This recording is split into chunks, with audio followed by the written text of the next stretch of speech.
And welcome to the latest edition of the 941 Sports Zone. Episode number 32 is about to get underway. I am Spitz. Over to the far right is John Final Four Masoni. Yeah, it was bittersweet. You really last week.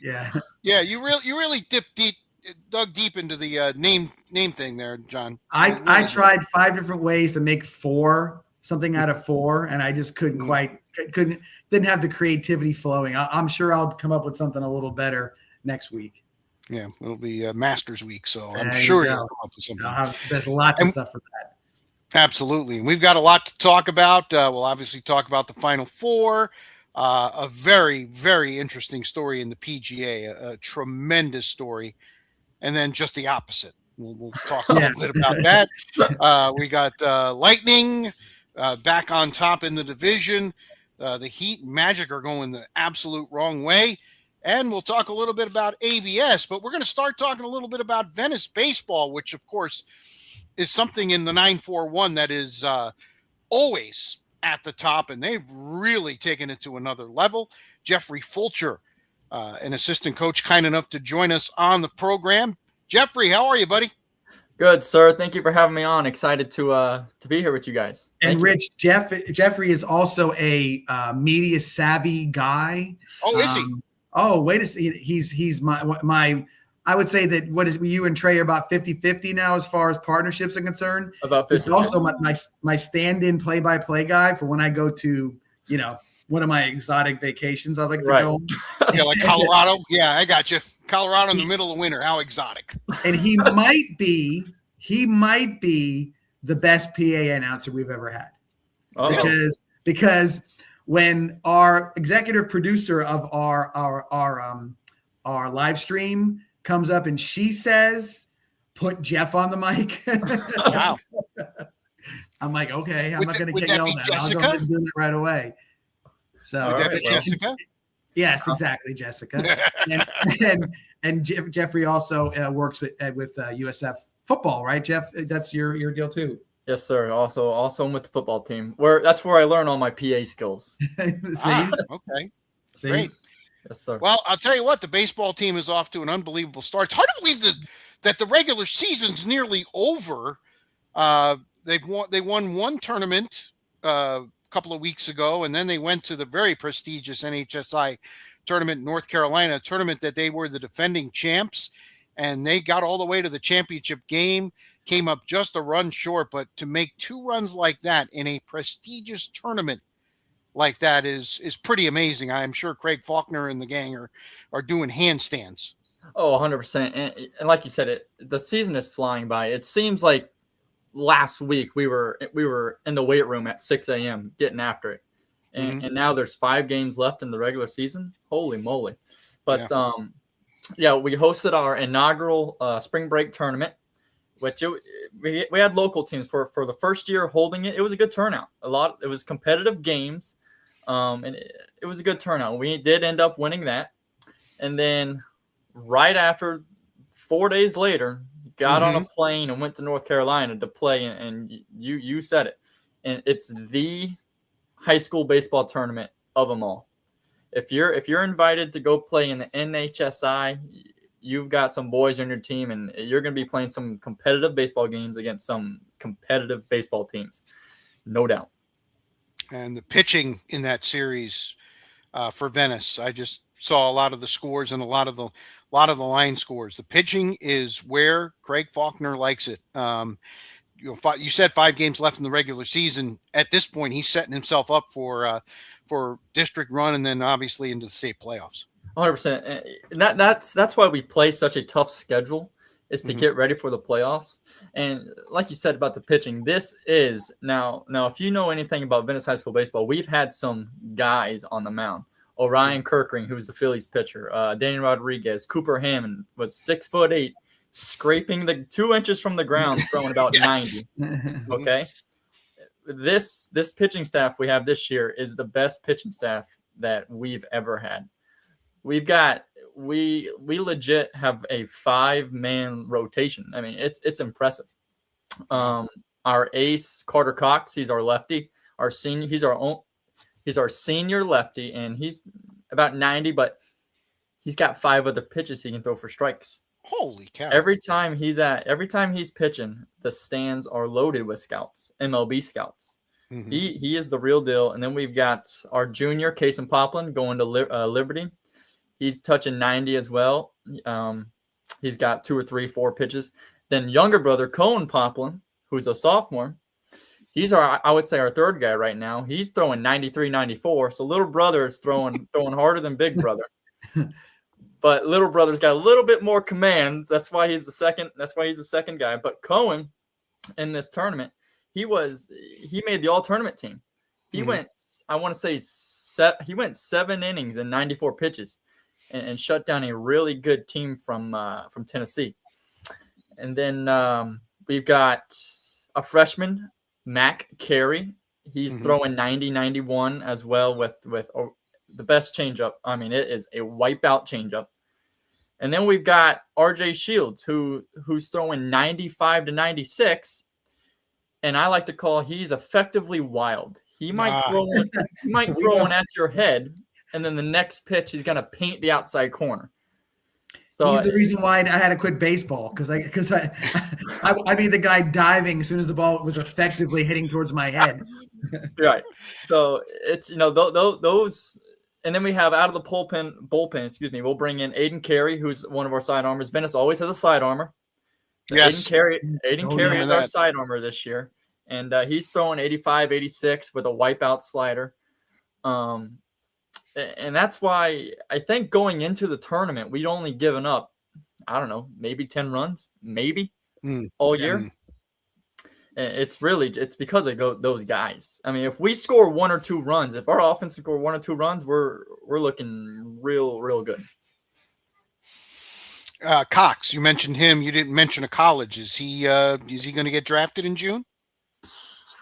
He's going to FAU. He's committed to FAU. Oh, okay. All right. Word on the street is the Tigers really like him. The Tigers think he can pitch in the MLB one day.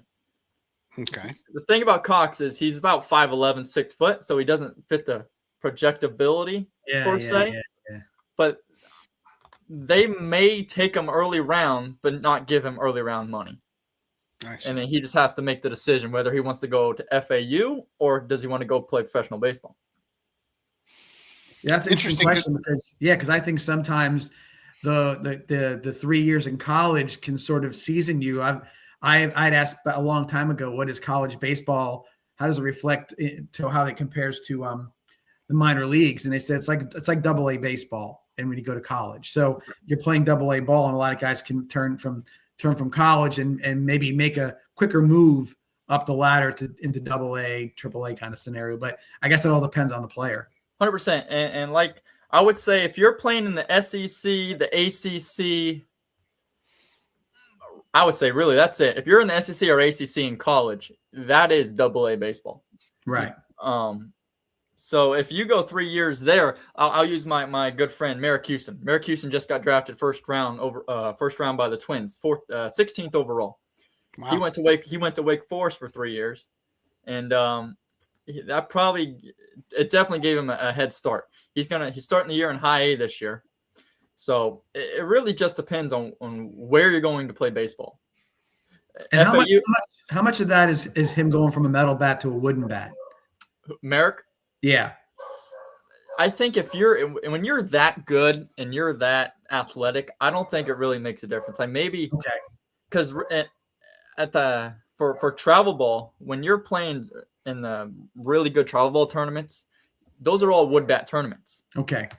So you're swinging wood bats at 14 years old already. Wow.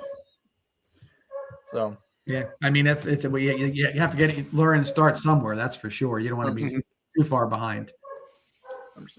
And again, I didn't even touch on my bad. I didn't even touch on our lineup. That's where I was going next. We were talking pitching. Scored some runs too in this tournament. I know from doing games for a year for Coach Faulkner and watching the program, like you said, runs are at a premium a lot. They manufacture runs a lot and then rely a lot on the pitching. But I I see bigger run totals this year than even I'm used to. Right. Yeah. Venice baseball. There's always we're gonna bunt the ball. 100%. Yeah. We're gonna bunt the ball. We're gonna make you play old school baseball. Coach Faulkner played for Skip Bertman at LSU. Now LSU was a big time old school baseball guy. We're gonna steal bases. We're gonna bunt the ball. We're gonna make you make plays. Our lineup this year is a little different, similar to last year. It's almost like the term they use is like gorilla ball. It's they're just mashing. These kids are just they're hitters, man. They hit. Our leadoff guy, August Backman, our right fielder, he gets into pitch sometimes. He just committed to Florida. He's a lefty. He rakes. Our second baseman, Graham Houston, who is Merrick Houston's younger brother, he's our shortstop. He's going to LSU. Our catcher, Jonathan Morrow, he's going to Cornell. If he wanted to go SEC, he could go SEC. Right, but he's got the brains. He got an Ivy League education. There you go. He's going to Cornell. 4-hole, I don't even know. Faulkner likes to switch the lineup too. Yeah. 1 through 3, those guys are there. Day in, day out, those guys are hitting 1 through 3. And then 4-hole, I mean, we got Bo Daniels, a transfer this year. He's a junior. I think he's going to be going to Northwestern. Okay. Another terrible academic school. Horrible. These are hard schools to get into. Right. Friend. Yeah, exactly. Right. And then Carter Cox is also a hitter. He's our center fielder. He does what he holds his weight at the plate too. And then we got RJ Shields, who I mentioned, who pitches as well. He hits. He's going to Mississippi State. I didn't mention that earlier. He's going to Mississippi State. I'm missing somebody. We got Cohen Poplin also bats. He holds his own. Maddox Volk has found himself in the lineup. He got his chance and he took it, man. He's hitting the ball really well, and that's how you stay in the lineup with Right. Coach Faulkner. If he gives you your chance and you make the most of it, you're going to find yourself in the lineup again. So what I'm trying to say is 1 through 9. There's no easy. Okay, this guy's up. We can get an out here. I got to have full focus, full intensity. I got to make the best pitch. Otherwise, damage could happen here. Jeff, I've got a question for you. Yep. You've been a part of Venice High School football broadcasting and doing some stuff for about 4 years now, I'd say. 4 years. Yeah. Yes, sir. And you've seen where with Venice football is that, what Coach Peacock did probably in about year 2014 or so, he went to a tempo offense. And you can really look at that one move right there as him sort of setting himself into a different category in regards to what Venice was doing on the field. The other teams can't keep up with it. They have a real hard time with it.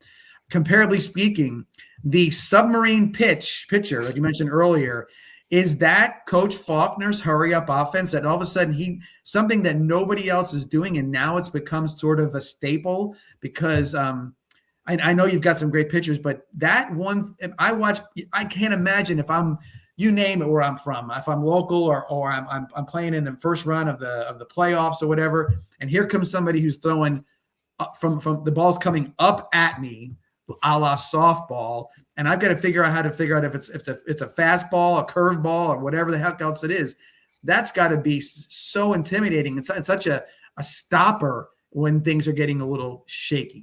100%. I believe Faulkner's first year as the head coach was 1999. It was. Yeah. I think every year since 1999, they've had a guy that has thrown sidearm. Yeah. And to your point, you just don't see him often. Bases loaded, no outs. He is bringing in the sidearm guy because he's funky. He's trying to get a rollover. Like I just said, you haven't seen it, so you're like, oh my goodness, what am I going to do here? Right. So yeah, I would say it is almost like the tempo offense. You bring in the sidearm guy, and your chances of getting out of your situation just raised. it's undoubtedly. The comparison is just it's an exotic move. It's something that you don't see other teams doing. You can't just go tell somebody next year, hey, you're going to be a side armor. You just can't do that. No. Just like you can't say, hey, you know what? We're going to run tempo against Venice or whatever it may. They have to go the opposite way. And they have to slow it down. They can't speed it up because to keep up. And if you get to the point where the train starts going with that, you can't stop it. And in the same token, if you walk up and that guy is throwing underhand basically, and your guy stepping up and he's like, I got nothing for this. It emanates with the whole team. Right. What makes it so deceptive and hard to hit is the ball. The pitcher is basically releasing the ball behind you. Mm-hmm. You got to figure out, is he throwing a fastball here where it's gonna stay inside? Or is he throwing a wipeout slider where by the time I decide to swing the bat, it's in the other batter's box? Yeah. That's what makes them so tough to hit. And, of course, the Frisbee, my favorite pitch. The Frisbee. Yeah, no, I'm serious, because you think it's going to be a fastball, and it takes a month to get there. Seriously, it's and high school kids are not used to seeing this, and I think that's a big thing you bring up, Jeffrey. All right, so go ahead. The team is. Sorry. No, I was just going to say, when we got these guys throwing 90, 91, 92, and then you bring in this guy who's got a 68-mile-an-hour slider, it's unfair almost. Yeah, no doubt. All right, you said 5 games left in the regular season. Has the seeding for the district tournament been determined, or do we still have some games coming up here in the next week or two that could affect the seeding? How the seeding has not been determined yet. Okay. How the FHSA does the seeding is by your overall record. So it's different other than football. In football, you have to play your district opponents during the regular season. That's how they determine the district championship, obviously, because football doesn't have a district tournament. Right. In baseball, you don't have to play your district opponents until the district tournament. So Venice, we'll play Sarasota and Riverview, but we don't play Northport and we don't play Lehigh.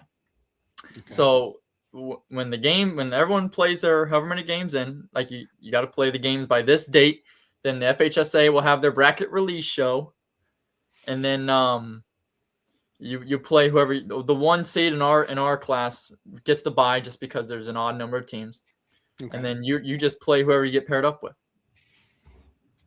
Well, there you go. Doing things. It's very similar to basketball. 100%. 100%. So, I don't know how. And that sometimes works for you and sometimes works against you because of this kind of schedule that Venice plays. They run into a couple of really good teams. Say Jesuits really good, say Plant's really good. Just naming a couple of teams from the Tampa area that I used to know. Somebody from the South, and you're say, I don't know, 15-8 for some reason. Yep. Even though you're probably clearly the best team in your district, you end up getting a seed that isn't, and you've got to work your way through it. I don't know, man. The FHSA drives me crazy. I'm sorry. And the FHSA doesn't really take strength of schedule as highly as Max Preps does. Yeah, I was going to say that's complete opposite of football. Yeah. Okay. No, we could be 15-8. And I'll just pick on Sarasota because us Venice people like to pick on Sarasota. Sarasota could be 21-4, but have a strength schedule of 5, but that doesn't matter. They're gonna be the 1 seed. Right. Yeah, they're gonna be the 1 seed. So, when Coach Faulkner and Coach Shambor are making the schedule, it's that kind of balancing act they have to go through. One more quick question for you, buddy. Every year I think Coach Faulkner it's sort of a theme for the year, or I think it's a motto, or what he does some things on those ways. How much does last year's, I guess, with earlier exit from the playoffs, how much fuel has that put in everybody's fire as far as this year is concerned? It is undoubtedly the fuel and our motto this year. Our motto this year is break the barrier. We have lost in the regional finals the last 2 years. Last year was absolutely heartbreaking. Yeah, I tell people we got Babe Ruth was reincarnated. I believe that kid hit 4 home runs against us in a 3-game series. It was incredible to watch. And it was clutch. He was hitting it in clutch times. Crazy. I mean, 3-run home runs, grand slam. It was just, what is going on? But yeah, our theme this year is break the barrier. The barrier being the regional championship. I put you in the game right there. Yeah, no doubt. All right. And can I say something real quick about how they do regionals? So regionals last year, Florida finally made the switch. Thank goodness, to where regionals is a 3-game series. Okay. So starting in round 1 in regionals, it was 3-game series, 3-game series, 3-game series. And this year they kept the 3-game series, except for the first round of regionals. The first round of regionals is you win or you're going home. Wow. Which is kind of scary. Yeah. Because we, just like football, we look ahead. Oh, okay, we could be playing these guys, blah, blah, blah. This guy's got a guy that's throwing 97. If we face him in the first round, it's going to be a dogfight. Right. And that's the thing about baseball. The 1-game series really don't show who the best baseball team is. So when they went to the 3-game series, I can't think of a team that wouldn't want that. Right. And I'll tell you this, Jeffrey. Back in the day, Venice High School had a lot of good baseball teams, and they would get out with 1 game. They'd face the guy. Oh, who are you playing? Oh, we're playing a team that's saying 12-12. Right. Okay. But you know what? They've won the 12 games they've won. The one guy is 12-0. He throws a 98, and he's a gorilla on the mound. Yep. But they're going to put him against they want to advance. Or in this case, hey, we drew Venice. We're going to put our best guy out there. Everybody, no one's saving a pitcher against Venice. They're going to throw the best guy out there, and you got to look around and say to yourself, okay, who do we get, and who's their best guy, and what's going to happen with this? Where in your case, you can throw 4 guys out there and probably be okay. And you have 4, but that would be that's not the case. It's usually one guy, and it's like, who is he? Oh yeah, he's going to be drafted, or he's this, and he's going first round. Yeah. So we'll see. It makes it exciting. I'll say that. Oh, there's no doubt about that. Absolutely does. I got to ask, guys, because you're down there and I'm up here in Massachusetts. What was the reason for the change? What was the reason? Are we going too late? I mean, was the championships later than mid to late May, or what was the reasoning behind? Not that the FHSAA ever needs reasoning, because they just do whatever the heck they want anyway. Yeah. I was just about to say that. We have no idea why the FHSAA did what they did. Okay. They told all the coaches last year, we're going to try this out and let's see how it goes. So I don't know if teams were complaining or whatnot, or maybe the first round of regionals last year was just 2-0 every series in every classification. I don't know, but not this year. So to answer your question, I have no idea why they did what they did. Well, I could take probably an educated guess on it, because this is what their philosophy has been, or attempted to be, over the last, let's say, 10 years. They're trying to give everybody a chance to win. Okay, going back to the when they had the rural and the urban whatever thing they were doing, right? All that stuff. It was some poor team out in the middle of the state can't win anything because they're 3A school and they're always playing against St. Thomas Aquinas or this team or that team. Now you tell some team, hey, all you need to do is roll out. You could be the 6th seed, but roll out a great guy, and you can still win your region. And I think that's what that's their plan, because that's always been that there's about some sort of equity, but it's not equity. You're giving people like you're trying to give them like a little bit of a nudge or a push or whatever it may be, when in actuality there should be. If you're the best team, nobody ever complained on I don't care if it's Venice baseball, Venice football, Venice softball. Nobody's ever complained and said, well, damn it, we shouldn't have been playing the best team. No, we say they were the best team and they beat us that day. What you don't want to do is have some sort of made up thing where you're going to give this poor little guy a chance to win a game. It doesn't make any sense. And they'll have the effect's going to be like, wow, what happened to them? How did they lose? Or what happened with that situation? And that becomes a travesty at that point. Yeah, I agree. Well, Jeffrey, we certainly do appreciate it. You going to Yes, hang sir. with us? I'll hang with you. Let's roll. All right. Beautiful. All right. So the 941 Sports Zone, forgot to do this at the beginning. Terribly sorry, Okay. but we'll have an extra segment presented by Mighty Dog Roofing of Southwest Florida, locally owned and nationally backed, delivering exceptional roofing for homes and businesses throughout the Gulf Coast. 941-251-4257. 941-251-4257.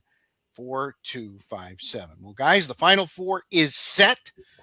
The best game was the last in the Elite Eight as UConn made an incredible comeback from 19 down in the first half and 15 down at the first media timeout of the second half to win 73-72 over Duke to advance to their third Final Four in 4 years. This one, obviously, the most improbable. John, they got off to a nice start against Michigan State, but with about 3 minutes to go in that game, I thought they were in deep trouble. They were actually behind, but they managed to get through that Sweet 16 game. And then Sunday was just an unbelievable game. And again, you and I kind of talked about this before the show. The difference between having guys that are playing in their first year or their second year, as opposed to UConn, a very seasoned team, they never panicked. No, they never did. Obviously, with my lock of the week last week, I did not expect to see UConn in that game at all. I had them losing to Michigan State. I just thought that they didn't. Not that they weren't a good team, but they sort of floundered a bit at the end of the season. They didn't quite. St. John's put it to them twice.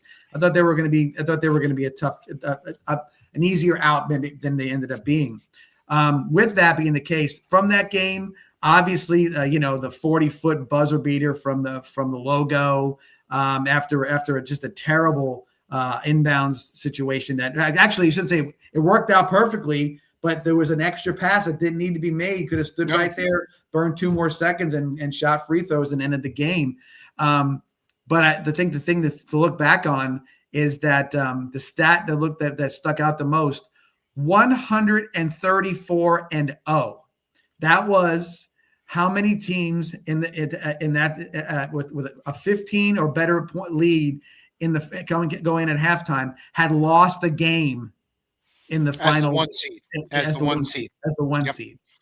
So 134-0 now is 134-1. And sometimes I think if I'm going to be all about jinxing stuff, when have you ever heard that stat until the other day? And they mention it and it's gone. It's the 134-1, just like that. So Jeffrey, that was the best game. Yeah. Jeffrey, I saw you shaking your head. And again, it's just one of those situations, and now it's 2 years in a row for Duke, because they had a 6-point lead with about a minute left against Houston last year in the national semis and ended up losing that game. And now there's whispers, Jon Scheyer, is there something that he needs to do better, or is this just a case of circumstance? What do you think? There's no doubt that Duke has had the guys. You go back in the history, they've had Zion, they've had RJ Barrett, they've had that Jared McClain, or I think his name was. So they have the talent. Undoubtedly, they have the talent. They just can't figure it out how to get it done. And I was listening to your podcast last week, and you guys were talking about coaches and coaches that know how to get it done, how to motivate their guys. That is Dan Hurley. Mm-hmm. Oh, yeah. That cat undeniably knows how to get it done. He's an old school coach. I can only imagine what was said at halftime when they were down a gazillion points. And obviously it worked. So he's got the magic potion right now.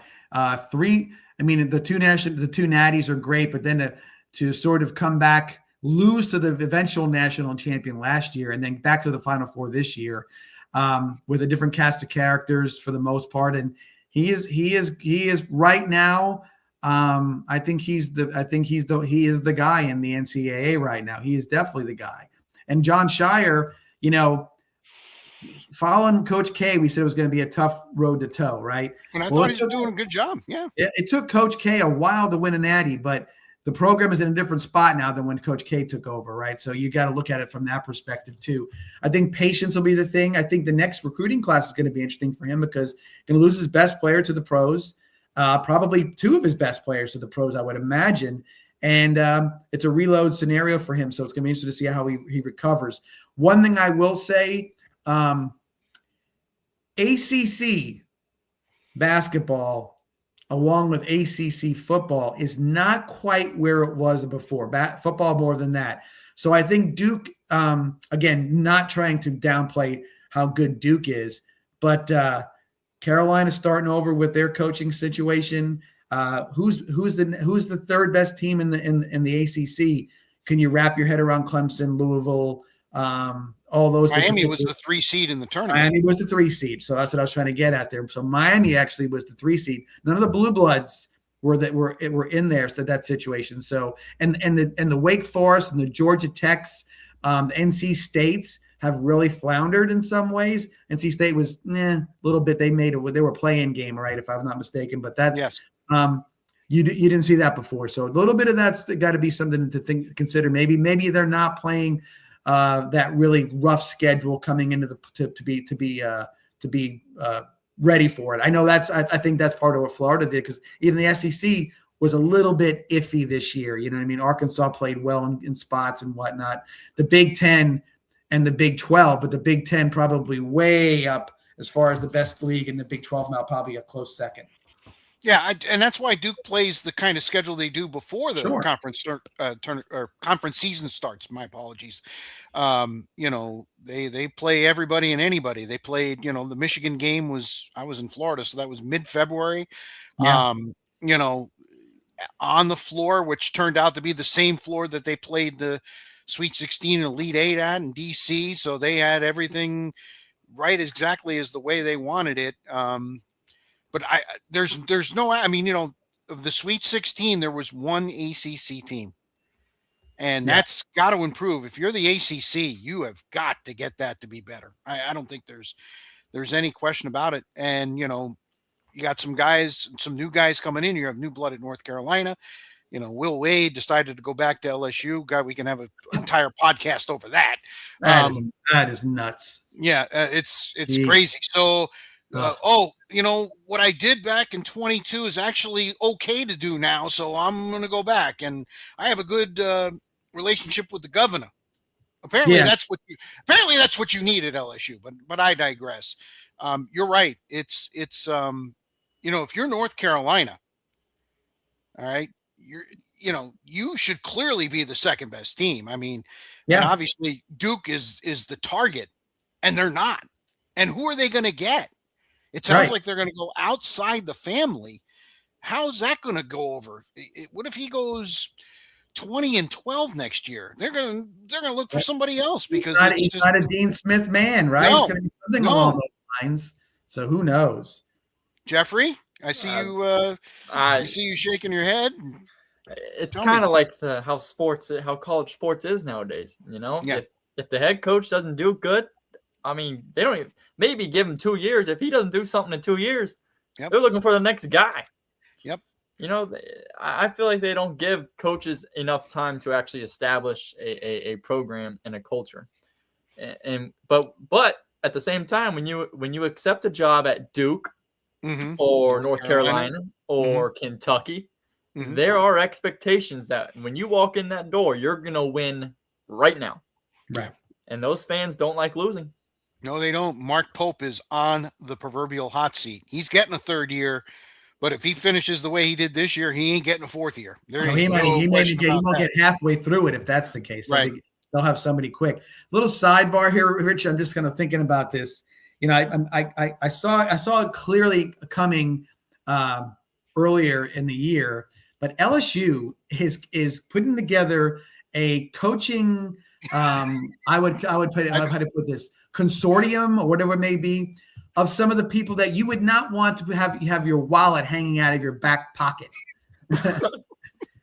You've got Lane Kiffin Oh yeah. is an absolute. I mean, everybody's like, "Oh, you're going to get Lane Kiffin in Florida." I'm like, I don't want Lane Kiffin. I told every Ole Miss person, said, "Hotty toddy, how about Lane Kiffin?" I'm like, keep his ass. I don't want him. Right?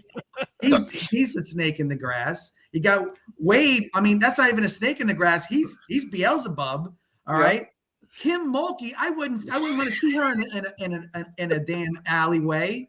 She would glow in the dark with her outfit she wears, but nonetheless, I wouldn't want any part of anything. Those coaches are dirty, to say the least. I mean, they don't pull a punch. They're out of it, you know. So I guess it's like what's his face, Adam Sandler from what's his name? What was the movie when he was the football player from Louisiana? Waterboy? The Waterboy. Yeah. That's how it is down there now. It's real. And you need wheelbarrows of money. All three of them are making huge bucks.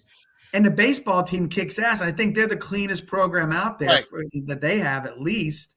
Softball's good. I mean, they're putting together. They're not hot. They're not shy about who they're hiring. I can promise you that for sure. And there apparently is endless pockets as well. And they're paying. What's the buyouts they're paying between Brian Kelly, the old AD?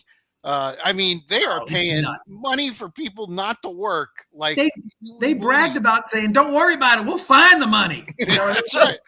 Under the couch cushions. They're going to murder somebody for some money. I don't know what they're going to do. Whoa! All right. Let's get into the other three teams. Illinois. The first game on Saturday, very strong second half. Iowa's dream season came to a halt, 71-59. Listen, Illinois, you and I talked about it. We both thought they would beat Houston, and they did. Yeah. They're a very good team. They played a very representative out-of-conference schedule. They did stumble down the stretch. I remember Michigan going to Champaign and clinching the Big Ten regular season title. And I remember saying after that game, Illinois is starting to go the wrong way. They ended up 6-5 before the tournament at the end of the regular season and in the Big Ten tournament, and they've really turned it on. Let's give Brad Underwood some credit. He's got them playing tremendous basketball right now, and they're going to take on UConn. And I was shocked when I went to the lines, because obviously we're going to do our locks of the week later. Illinois is actually favored in that game over UConn. That is a little bit of a surprise to some. Obviously not to you, John. You just shook your head. No, I mean, I was looking to see, because that will be the game I'll pick for my lock of the week, is to put it out there right now, because I wanted to see what Vegas was thinking, and obviously Vegas is sort of thinking that Illinois is that team. They got the Eastern European All-Stars on their team. Yes. and they've got, everybody with the name that ends with an IC. So but they've got some players, man, and they can really, they look polished. Even the two young guys, they look very polished as all around basketball players, guys who can get to the rack and score it down deep, and then do a step back three and shoot it like it's no tomorrow. So very good team. I think Brett Underwood has probably done the best coaching job. Dan Hurley, I got to give him his due for what happened the other day, but overall, right through the tournament, Illinois has been pretty steady, and they've shown the ability that, look, at this point, Rich, I wouldn't put it. I don't think there's all four teams, to me, have a legitimate shot to win it. I would not be surprised if any of them won this tournament at this point. Yeah, this is what we hope for with the NIL, and with everybody's like, the underdog. We don't have the underdog. Well, I think we have the four best teams. I don't think there's any question about that. And Michigan certainly put their stamp early on Sunday. Man, they ended that game in the first 10 minutes. Tennessee was never going to get back in that game. They were severely outclassed. 3 straight Elite Eights, but they can't break through. Rick Barnes, let's give him credit where credit's due, because I'm one of those that thinks that they're usually an early exit, but 3 straight Elite Eights is pretty good. But you get smoked by Michigan. They're back to the drawing board again in Knoxville. Yeah. Well, even when Michigan played Alabama, I mean, Mhm. Alabama came out and it was like a track meet. It was run down the court, throw up a three, bang, and Michigan withstood that. Mhm. Yeah. We've seen teams not be able to hang with Alabama while they're running cross country meets around the court. So I don't know. Michigan's really good. They're playing really good ball right now. Yeah. And Jeffrey, Arizona, when Yes. they've got they put out 8 guys that are studs. Like Rich, we talked about this. What the game was it the last game before last? 7 guys with 14 points or more. You can go down low. You got 2 guards, and guard play is everything. And I think I'm not going to say that the Duke's guards fell apart in the game, but there was a lot to do with that. You have to when Boozer, the big Boozer, has to play point guard. You really don't have a point guard at that point. You've got you don't have a guy who can distribute, and really he's a penetrate and kick guy, and the guys that were there to make shots just weren't making them, and it wasn't like. And they have the 2 kids, Seven and Evans and Dar or whatever Sar, whatever his name is. I've seen them get hot, but they couldn't get them the ball, and the ball in the hands of the other 2 guards. It was just not going to happen. No. So, what a titanic battle of the 1 seeds in the second game on Saturday. Michigan's favored by 1.5 over Arizona. I'm salivating at that.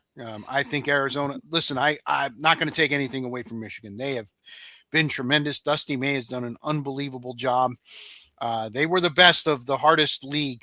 But the Big 12 was the second hardest league, and Arizona was clearly the best of that. And I think Arizona has 1 or 2 more dudes than Michigan. I like Arizona in that second game.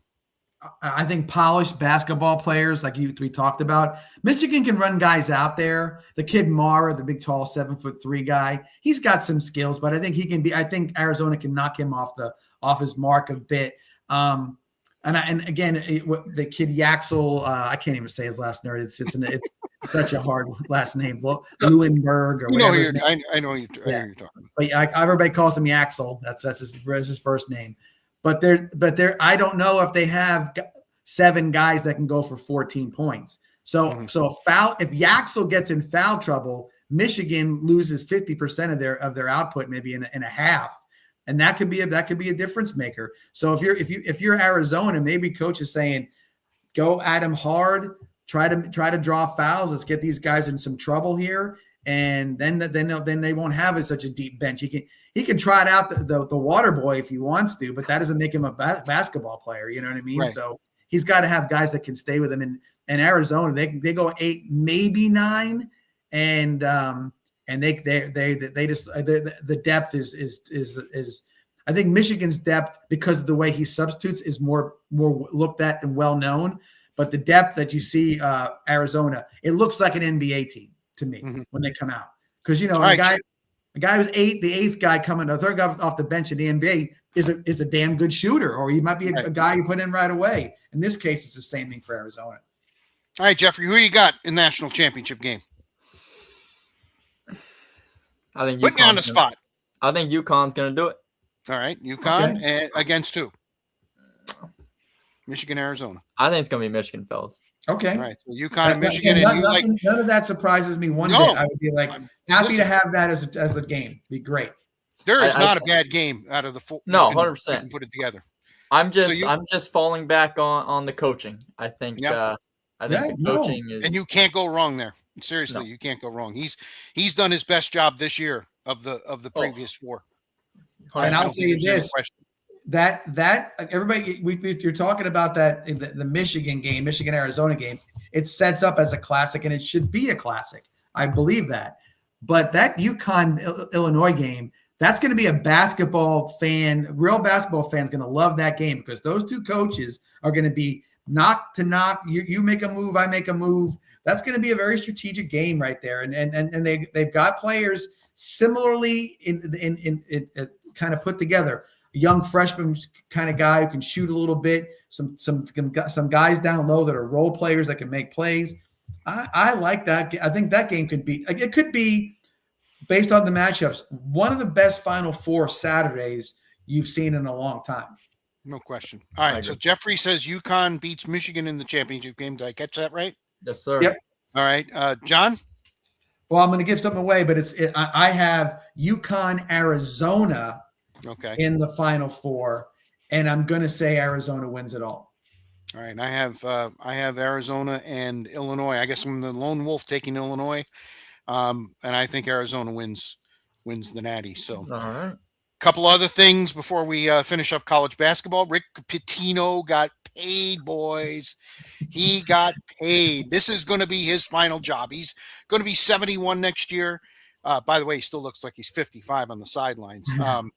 And everybody's dressed just like him. It's kind of funny, but he'll go out and get a couple of shooters. I can promise you that. They're going to spend their money on shooters. They had too many dry spells this year. And they are, by the way, the two-time defending. We're talking about UConn possibly winning the national championship. They are the two-time defending Big East champions, both regular season and in the tournament. So I keep on thinking of Rick Pitino in New York is going to get paid. Now, I want to see the Booster Club in Queens for St. John's and see where that money actually is coming from. You know what I mean? Well, there's a guy that sits right behind him on the bench. That's where the money's coming from. Okay. He's got a guy that's got some serious money. Serious. Is it Joe Pesci and Robert De Niro sitting behind him? No. I don't know what his name is, but they got a little gravy going, getting cooked in the back with a little some bread to dip it in. That's what I'm saying, man. I thought by the way, must be good. One other thing, I thought USF made an excellent hire with Chris Mack, formerly of Louisville and Xavier. Boy, I'll tell you what, Rob Higgins can flat out. I mean, all right. So you lose your coach Hodgson to Providence, and you think he's going to go get maybe somebody who's a little younger with a little less experience. No, he convinces Chris Mack, who's at the College of Charleston, who's a one-bid league, and the Americans a one-big league. Although a lot of people think maybe Memphis gets better, might be a two-bid league. But also I think, and John, you and I talked about this, and we've talked about it all year long, USF's going places. And I mean, not in the American. Right. It's got to be the ACC at some point in time. I agree. So, Jeffrey, I'm going to tee this up for you. Right. I want your opinion on this. First and foremost, Alex Golesh did a fantastic job, earned a spot for Auburn. They got a better coach in Brian Hartline. Brian Hartline is the reason why Ohio State has every best receiver in the country playing there. Okay, so from a recruiting perspective, he makes them so legitimate in the recruiting. In the recruiting side of it, he's unbelievable. And now you go from a one year guy or whatever long he was there. 1 year. Chris Mack, that is an unbelievable upgrade. I'm sorry, no offense to the Coach Hodgson, whatever how you pronounce his name, but that's unbelievable. What do you think, Jeff? No, Golesh. He came in. I think they went 0-12 before he took over. I think the year before I had to sit through an 0-12 year. Okay, and that was some really bad football. I mean, really bad football.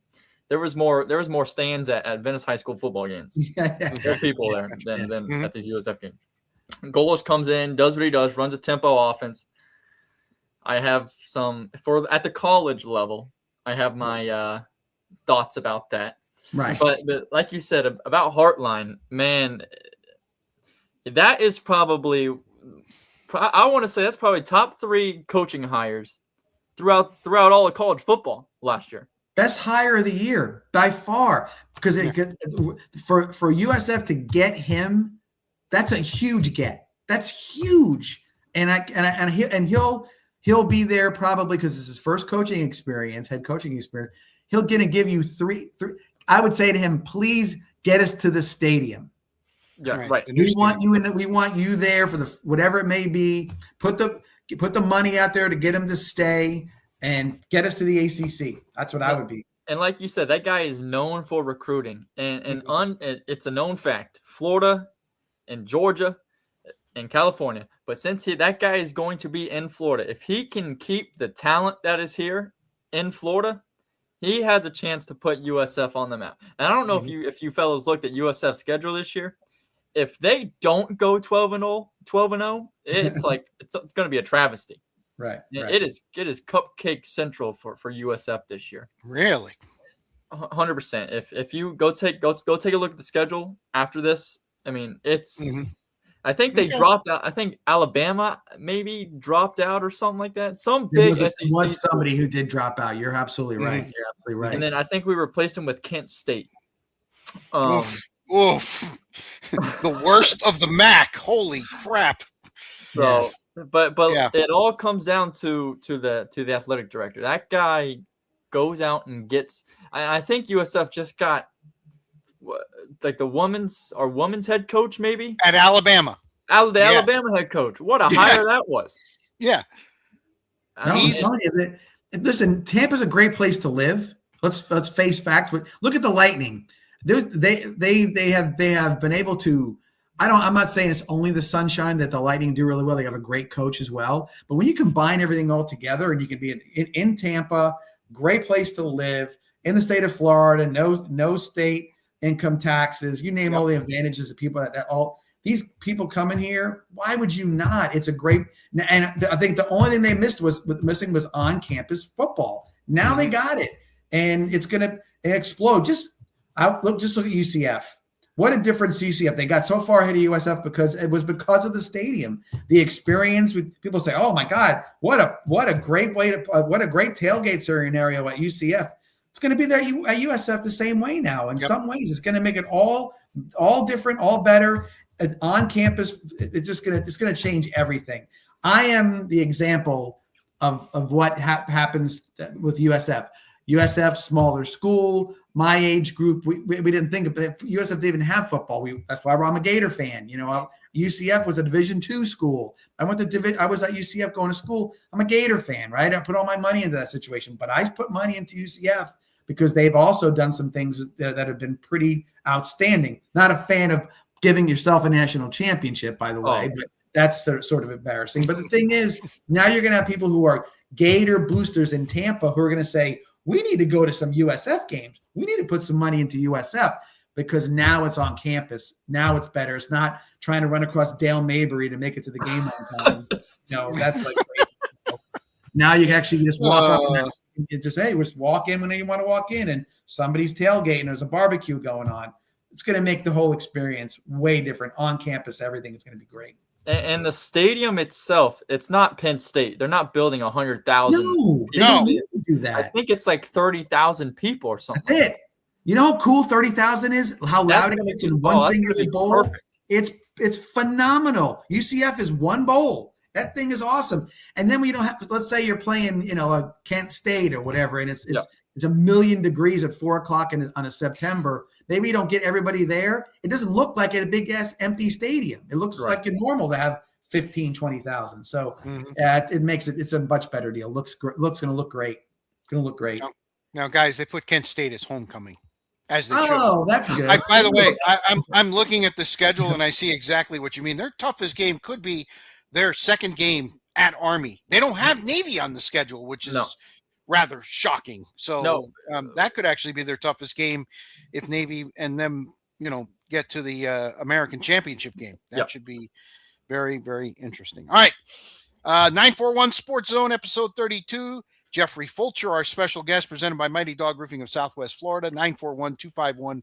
941-251-4257. They're locally owned, but they have national backing, and they go up and down the Gulf Coast getting that roofing. And again, hurricane season is 2 months away. I hate to say it, but if you've got you got a little bit of damage from last year or two, get that taken care of before, it could be a pretty active season. So 941-251-4257. Mighty Dog Roofing of Southwest Florida. All right. Probably the coolest story of the weekend, at least it was for me, guys, was a golf tournament that usually just gets completely ignored. It's every year. It's 2 weeks before the Masters. Yeah, it's a shitty part golf of the Texas swing. It's a bad TV golf course to watch. It just looks like, it looks like that they're playing at Sarasota National because it's just scraped earth. And I mean, I know it's a nice course. Don't get me wrong, but it's not like there's no texture to it. There's no whatever. So Houston Open. I guess I'm never gonna play golf in Houston. Thanks, John. Really. No, I mean, it's like anyway. I play the course. It's a nice course, but not for TV. Doesn't look. Okay. Some of the courses you look at, it's like they got something to them. Not that's like it looks like just like, hey, we threw some flags up and we mowed the cow patty, so we're good to go. Does not look good. Have a little later podcast. We get a little saltier John Final Four Missoni. Well, the cool story was Gary Woodland. And if you don't know, we'll get you caught up. Gary Woodland won the 2019 U.S. Open. And then obviously COVID hit and he started to struggle a little bit, 21, 22. Something was wrong physically. Saw a doctor. Turns out he had brain cancer. Had to have surgery in 2023. 30 months ago. Fast forward to 2 weeks ago. He's been playing pretty decent, but he's had a round in each of his last few tournaments where things have kind of gone sideways a little bit. He does an interview with the Golf Channel and basically comes out and says he's suffering from PTSD. It's still fresh in his mind. A lot of times he has to call the tour people over. He did it again on Sunday. Getting a little too close to him. He gets a little nervous. Yeah. He's such a great story and he's doing well in this tournament. But on Saturday, Nikolai Holgaard gets to within a shot of him. And John, what did we talk about last week? Nobody's been closing tournaments at all. Yeah, and they got multiple shot leads this year, 3, 4, 5 shot leads. And they've been blowing it on Sunday. Well, here's Woodland, 1-shot lead. What does he do? He stretches it out. He gets it out to 7.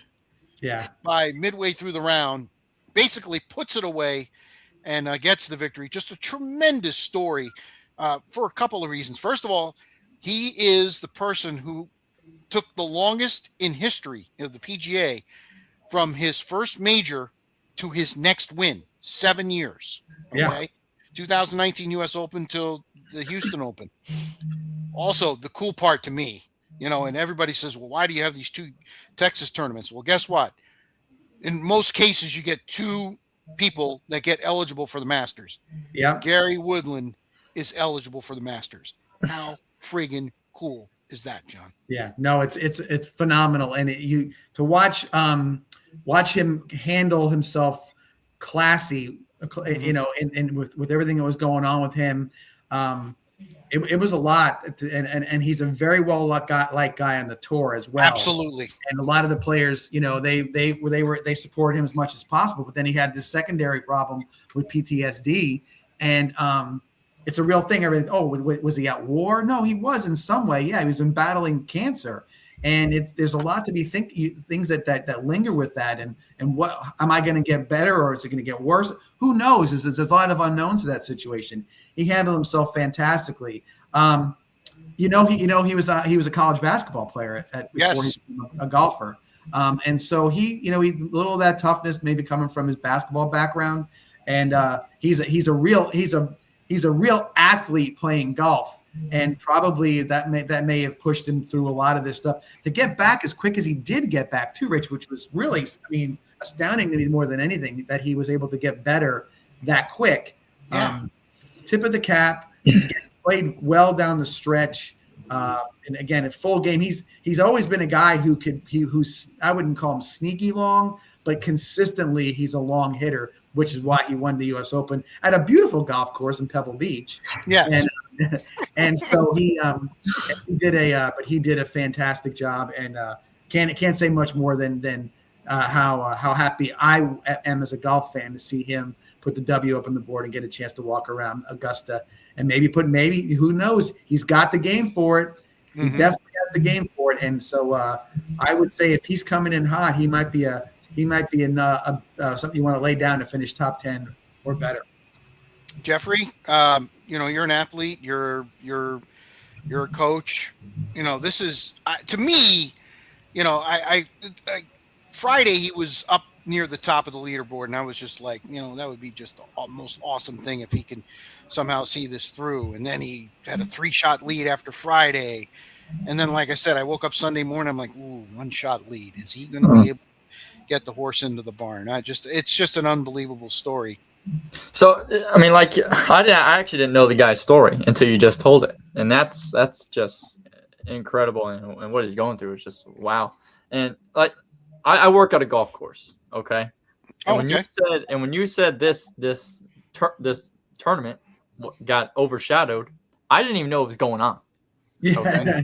That's what happens because if Florida swing comes through. We're local, so Valspar is a big deal, and you got the Players Championship, you got Arnold's tournament. There's a lot of stuff going on before it, and then you go to Texas, and it's like, oh, they're in Texas for a while. And even, I hate to say this, but sometimes the coverage, there's a B coverage and an A coverage when it comes to golf.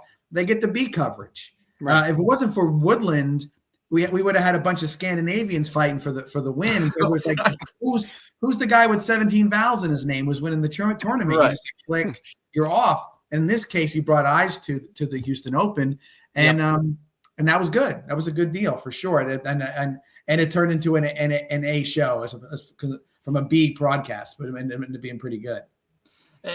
But like you said, though, even though it was overshadowed, I've noticed for my age demographic of guys and even girls, the game of golf is definitely growing. Mm-hmm. And I attest it to social media. Yep, there's a lot of these social media. There's a lot of these social media influencers who are really growing the game. I think the game is the biggest it's ever been. Yeah. I don't know if you guys agree with that or not, but I agree. I agree because I'll give you something about that. Tiger Woods was like Michael Jordan, but what happened was they didn't try to find another Tiger Woods. They try to figure out how to keep basketball an individual marketing scenario, right? Mm-hmm. And NBA sort of suffered a bit. They just didn't. The Jordan peak never really has been matched. The Tiger peak, he brought all the money, and what happened was while he was whipping everybody's ass in his generation, everybody started playing like Tiger. And it wasn't the Chauncey Uppercrust coming off his daddy's private membership. It was guys who are like, hey, golf is accessible to me. I can play golf as a team. You wear a jersey with numbers on them now. These kids do. I see more kids nowadays, 4, 5, 6, 7, 8 years old at the golf course or at the driving range, don't know how to play golf. And than I've ever seen. So they're definitely developing I would even say this, and Jeffrey, don't get mad at me for saying this, but they are starting to becoming there's baseball's got little league, and they used to rule the spring. Golf is starting to penetrate that more than any other sport. Basketball is not getting any of that demographic, but the younger kids are swinging golf clubs. And it's while you can pay $100,000 a year to play golf in some golf courses, the munis are promoting kids getting out there, and it's really turning into something special. And golf is going to yield a lot of money from this when it's all said and done. A lot of money when it's all said and done. 100%. Like I'll just say this real quick since we're on the golf topic. I work at Welland Park Golf and Country Club, so we're right there by the Braves. So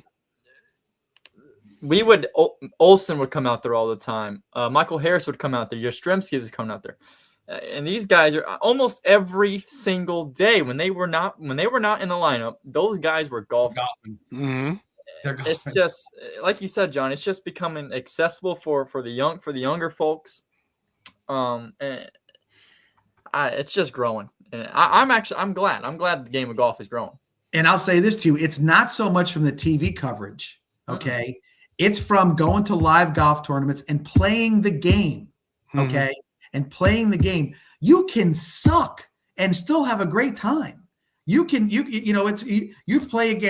match against somebody who's your equal, or you can handicap the situation. The game is built for whatever level you're at. You can come out and play golf with me or Rich or anybody else, right. And you can enjoy a round of golf and be competitive with it, even up to your skill level.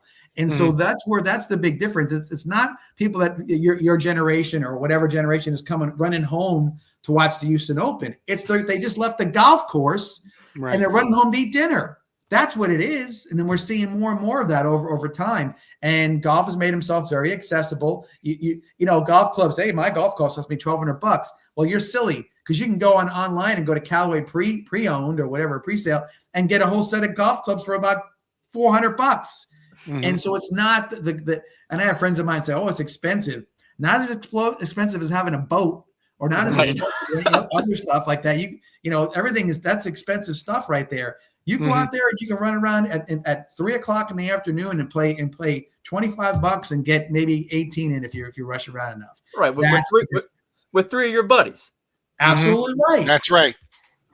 Absolutely right. So that's what the generation is figuring out. We can do this. And by the way, social media is blowing up about golf. It is big time. There's no doubt about it. And by the way, they know how to market themselves too, because you know, they're selling how much fun they're having. They're selling how pretty they are and how well they play golf. You know, it's all that stuff. You can't deny all that stuff as well. So it's out there for sure. Now, on the flip side of the good story of Gary Woodland is somebody that basically exactly. Listen, it's incredible. He obviously has a driving problem. He has more money than God. Sorry, God. Yeah. And hire a freaking driver. Oh, my gosh. And here's the problem, guys. We're kind of doing this half-heartedly. He's going to kill somebody. Right. He's eventually going to kill somebody. He's been fortunate that it's just been him that he's been doing he's damage not to. dead. It's fortunate he's not dead. And and listen, we can speculate all we want. He has a problem. He's a terrible driver. And whatever, and he's not a drinker. I don't think he's a drinker. I think he has a muscle relaxer or some sort of issue that he doesn't know how to control himself. And I heard everybody's like, get an Uber. And somebody said, he got away from us. We didn't know he left. You know, he just got in the car and went. He's going 100 miles an hour down a road that's about as wide as my dining room table I'm sitting at. and he's like, what do you expect's going to happen? You do know that he is dating a Trump, right? Yes. He's dating Don Jr.'s ex-wife. Yes. They had to sign a contract that he can't drive her anywhere. That's correct. He's like, kids, I don't know what happens to him if he does. If he gets, you know, disappears or whatever, but he cannot drive her anywhere. That's how bad it is. Guys, go ahead, Jeff. Sorry. I was just gonna say one thing I was thinking about is his son Charlie. I think he's a sophomore now. So what is he? 15? I thought he was a junior because he's committed to Florida State, has he not? Okay, so he's 15, 16, 17 years old, something like that, right? Yeah. He's at the age now where you know, if Dad was doing this a while ago, the other kids in his class had no idea. Yeah. The other kids in the school have no idea. Now Dad rolls a truck, and the news comes out that he's DUI or whatever it is. He's gonna hear about it. Yeah. He's gonna hear about it at school. Hey, what is Pops doing, man? And Charlie, you know, I honestly feel bad for Charlie too. Yeah. Well, think about you're right about Charlie, and one of the things that I think Tiger seems to be I think he tries with his kids, but you know, Charlie's been to a lot of golf tournaments with 5 different mommies. You know what I mean? That's another thing. He's got celebrity girlfriends all the time, or either that or a waitress from the you know, the IHOP Waffle House. The Waffle House, right? But he's had his mom, who's, you know, she was out there. Then Lindsey Vaughn. You got the one that he had that was hanging out for him the longest. Now he's got Trump's ex-daughter-in-law. I mean, that's another thing. Like, you know, Dad's trotting out the next girl, and the next car he's going to flip, and whatever's going on. It's at some point Tiger's got to say to himself, maybe I am turning myself into an embarrassment, and this my life is going to. And this is a terrible comparison, but you know, OJ was in the Hall of Fame, and he did something terrible to somebody else. if Tiger was to say, like you said, Rich, if Tiger was to kill somebody else, the tarnish on his untouchable golfing career would be horrible. It would be terrible, All right. terrible for him to have that happen. I'm gonna do and I heard this I stole this from another sports talk show this morning, local. So and they watch occasionally. So I'm telling it right now like it is. Right. You're the new commissioner of the PGA Tour. What do you do? Because they have a lot of how do you want to call them? Secret suspensions, if you will. Guys suddenly go away for a few weeks and, he must be just taking some time off. They protect them like that. But if you're the new commish, what do you do here? Because Tiger is like the vice commissioner, if you will, without actually having the title.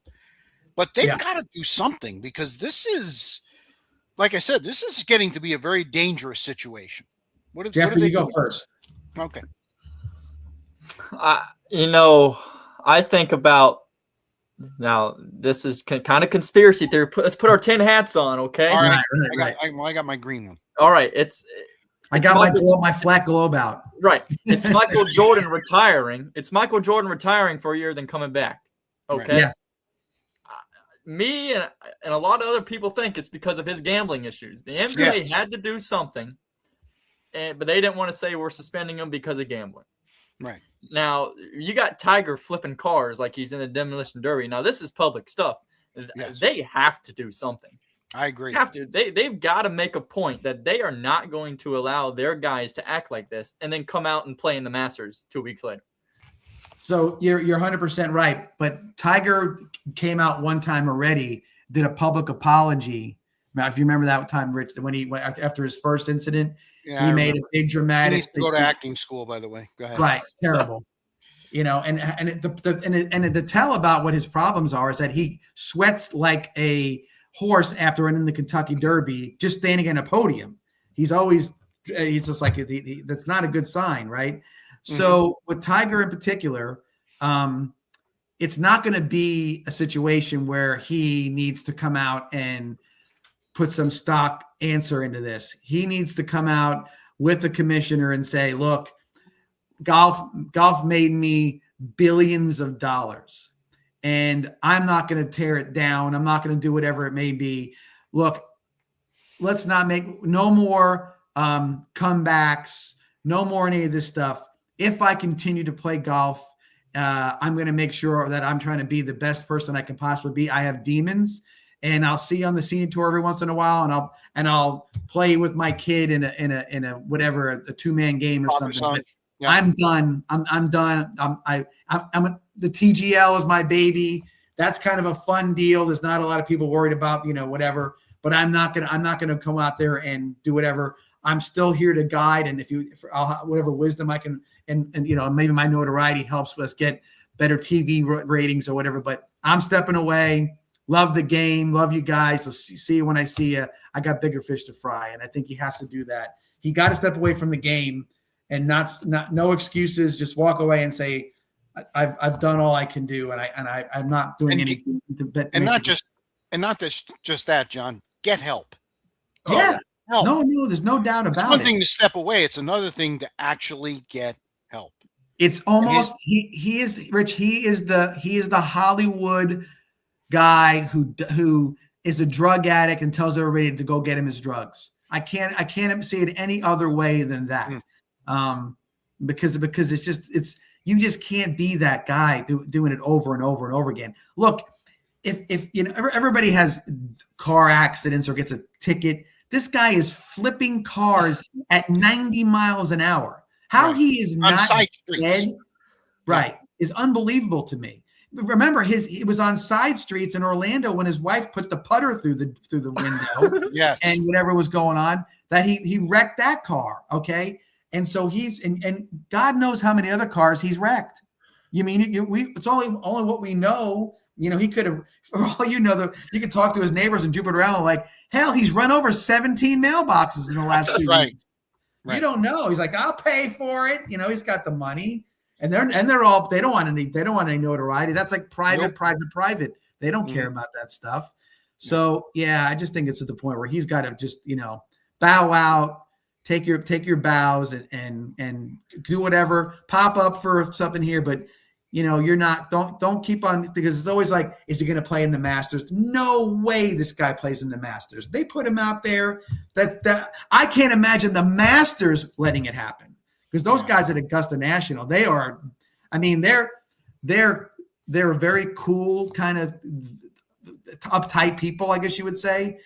I don't think that they're jerks. I just think that they're about, we dress in a certain way and we don't talk too loud. Oh, absolutely. That kind of thing. And to have, could you imagine Tiger coming up Magnolia Drive, taking out all the flowers in the flagpole?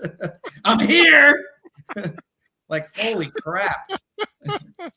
I laugh. I shouldn't laugh, but I do. Go ahead, Jeff. Well, the funny part about it is at some point in time, I'm always ESPN, they get when it comes to the guys that they really cherish, like a Tiger Woods that they blew up and all those guys, and Michael Jordan, they get so somber when it's like, he got in a car accident today.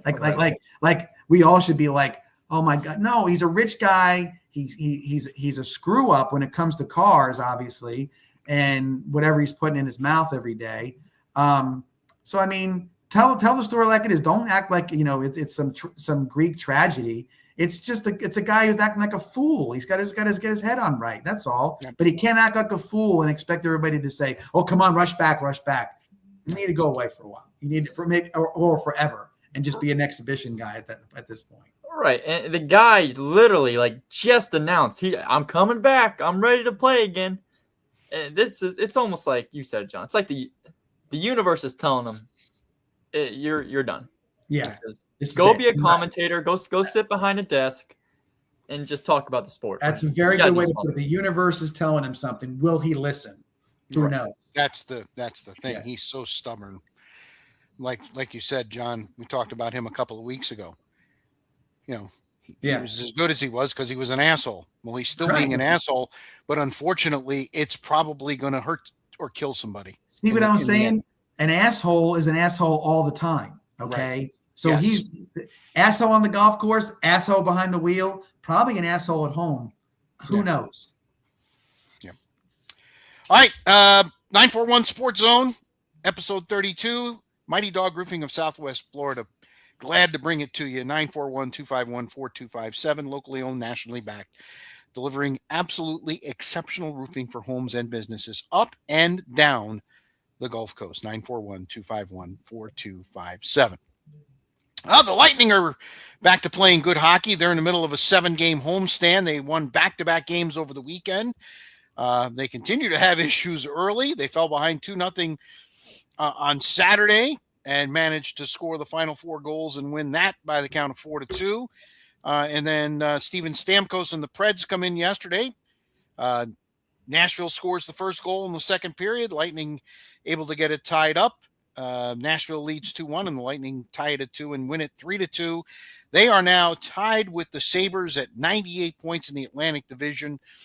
The Lightning still have a game in hand, and the Lightning have caught them on regulation wins, which was a tiebreaker that they were not going to win, and now they've caught them. Both teams have 37 regulation wins. They have one more game against each other. Both teams are going to play Tuesday night. Montreal, a team that's fighting for position in the Atlantic, will be at Benchmark International Arena Tuesday night, while Buffalo will host the New York Islanders, who are fighting for their playoff lives. They are, I believe, they're the second wild card. Boston is now the first wild card after coming from 3-0 down to win 4-3 against Carolina in a shootout on Sunday. Carolina leads the Metropolitan with 98 points, but they have 4 fewer regulation wins than both the Lightning and the Sabres. So, I mean, the Lightning have put themselves back in position despite that little swell they went through. They put themselves back in the position in the final 10 games where they could be the number 1 seed in the East. Yeah. And is anybody surprised? And they won Saturday's game, by the way. No Nikita Kucherov. Right. So I'm gonna be like really, really tight with this answer for you, Rich. In John Cooper, I trust. Yep. Okay. I think he's the best coach in the NHL. I've said it almost every week on when we talk about the Lightning. Kucherov is going to get hot. I like the fact that they had a bad run when they did. Yeah. Okay, because they're coming out of that bad run. I like where they're at. I think they can be number 1 seed. Number 1 and number 2, I'm good with either one. I think they're going to make a run. I think they're going to be. If they don't get to the not the finals, but the conference finals, I'll be stunned. Okay, I think I'll be stunned. And I am everything you said. I think they're going to find themselves either first or second seed in the eastern half of the playoffs. And I think they're going to be a player going into the Stanley Cup Finals as well. With that, I will say one more thing that about the bottom of the shot sheet. How about John Tortorella in Las Vegas? Is that a place for him to show up to? Wow, he was in all these little. He was in Philly for a bit. He was in Columbus. Columbus. He was in. Wasn't he in Nashville for a while too? I think I'm forgetting where he's been. But Vegas and John Tortorella, yeah, baby, there you go. I like that a lot. Yeah, what is the biggest surprise? That Bruce Cassidy was let go with less than 10 games left in the regular season, or that they hired John Tortorella, which you can argue is Bruce Cassidy light, if you will, because they're both hard asses behind the bench. Right. Well, maybe Tortorella's booting his ass is going to be better than his booting his ass. I don't know what it is. I guess. Tortorella's not going to walk in there and say, "Hey guys, I'm Coach Tortorella. I want to get to know you all." He's going to walk in and say, "We got 10 games, boys. Get your shit together." We need to get back to the top of the division. Jeffrey, I don't know how much of a hockey fan you are. You can tell me right here, right now. Yeah, I'm a hockey fan when it comes to the playoffs. If the Lightning are in the playoffs. Nothing wrong with that. We all are. So, once May comes around and the Lightning are in the playoffs, I'm all in, baby. Okay. But that's about it. So I couldn't tell you how the players are doing and whatnot, but it's they are again. As an avid hockey player, I'm ready to see the Lightning back in the finals. It's been a couple of years. The Panthers have the last 3 years been there, and they're done. You can officially stick a fork in them. I mean, I guess there's a mathematical equation for them to make the playoffs, but I don't see it. There's less than 10 games left, and they're like 15 points behind. So I don't. It's obviously new math, but nonetheless, their run is coming to an end. It should be an interesting final couple of weeks. The Lightning finished the 7-game homestand and then have a pretty big road trip after that. And in that road trip is a trip to Buffalo. And we all remember what happened the other night or a couple of weeks ago, 8-7 with 102 penalty minutes, fights galore. It should be. It will, because Buffalo wants that 1 seed. The Lightning, I don't think, care about the 1 seed as much as winning the fights. I really do. I think they want to send a message. I think Buffalo may have gotten a little better of them the last time. And I can also assure you that Johansson's not going to be in goal. Bassey will be playing that Buffalo game. And the Lightning, this version of the Lightning is a tougher version of the Lightning from years gone by. I think they needed it a little bit because I think Florida beat him up for a couple of years there. And you've got to have somebody to protect Kucherov. I mean, Kucherov, so that you got to have that. And so pretty much the whole team can do that. So we'll see. Bassey's going to start to stand in his head to win a cup, but I can see it happening, Rich. I really can. Yeah. Can I ask you guys a question real quick about the Lightning? Go ahead, Jeffrey. Are they – I mean, John kind of just hit it. Are they fighting more this year than they normally do? Yes. They're more physical. They're way more physical. And that's not an accident. And they're not just fighting. They're fighting because they're trying to make a statement. Okay. I've seen some Lightning guys getting their ass kicked, but they're going to go at it. They're not about to get pushed around because I think that's what everybody thinks. Oh, we'll push around Braden Point. We'll push around Kucherov. The defensemen are a little bit, Hedman's a big dude, but he doesn't like to throw down too often. No, not at all. But these guys, the other guys, man, they are not afraid of nothing. What's his face? Corey Perry caught a hell of a punch in the face. Sucker punch. Yeah. So these guys are they're not going to. And I will tell you this though, Jeffrey, I think that hockey in general has gotten a little more physical in the last 2 or 3 years. Okay. Not that they're telling the refs, let them fight a little more, but NHL knows what sells too. And a couple of watch the first round of the playoffs, and you might see watch all of it. You might see some gloves go down in the second, third game of the series. Well, they're division games. They're division playoff games because the way they do it, the second team plays the third team in the division, so it's a team you're very familiar with. And if somebody's about to go down 2 games to none or what have you, it turns into a bloodbath. It is They're a lot of fun. I going mean, that's the hockey credo. All right, let's move it along here. I'm going to skip the NBA. We can talk about that another time. I guess the only thing I was going to say one thing about that. Orlando lost by 52.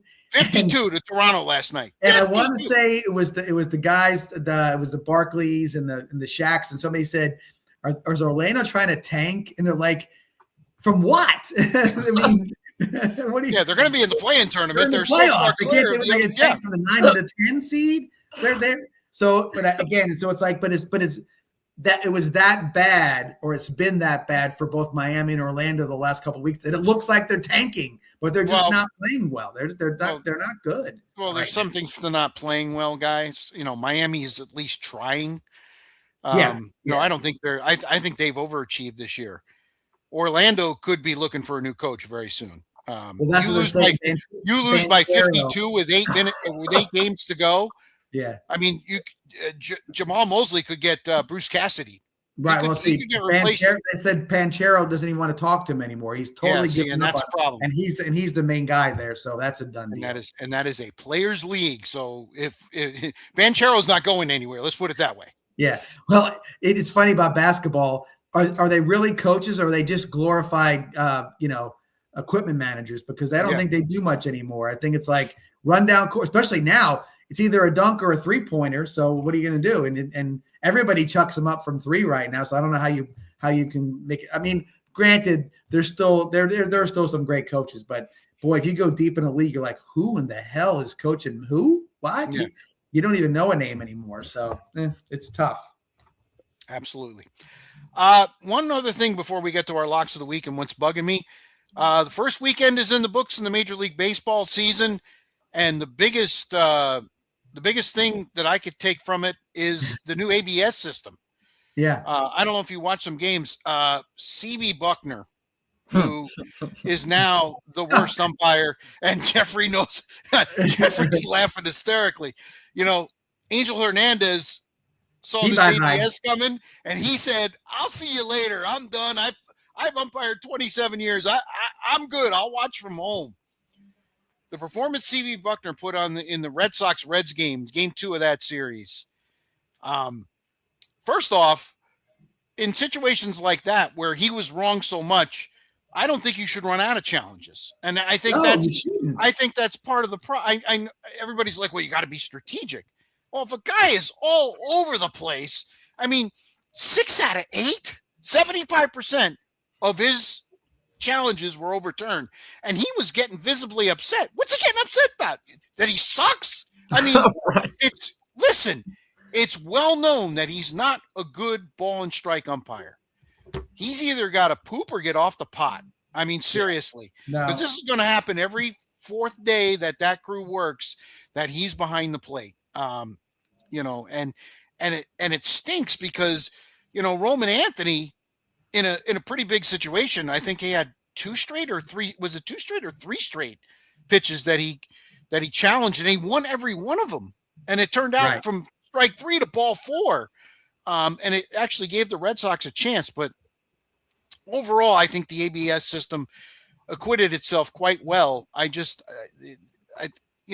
Major League Baseball's got to look at this and go, well, I don't know if he can umpire. Jeff, you're the baseball guy here, so give me some thoughts. I know you laughed when I said CB Buckner's name, but he's not alone. There are several umpires that are borderline ball strike callers. Right. They need to hold these umpires accountable. Yeah, absolutely. Okay. They either need to send umpires down to the minors or do something.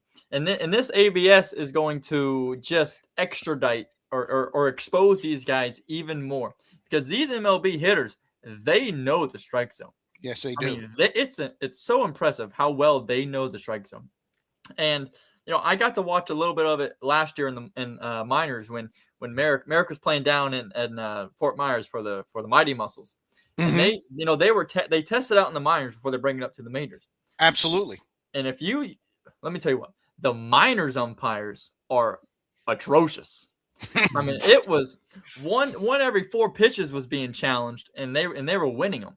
So, but I just read something today where the umpire association and the MLB are. Oh wait, no, I'm thinking about the NFL. I'm sorry, but the ABS system is a must, and I love it. And it's when a guy challenges, it's quick. It takes maybe 5 seconds, and the game keeps going.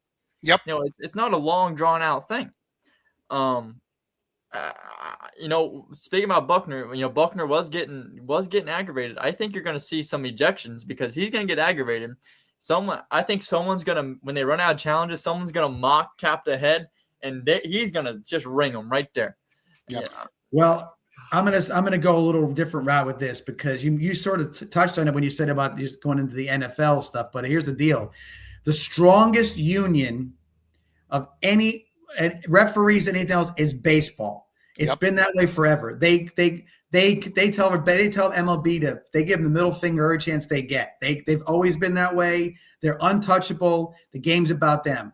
Well, what they finally figured out is what they are to baseball is the Savannah Bananas.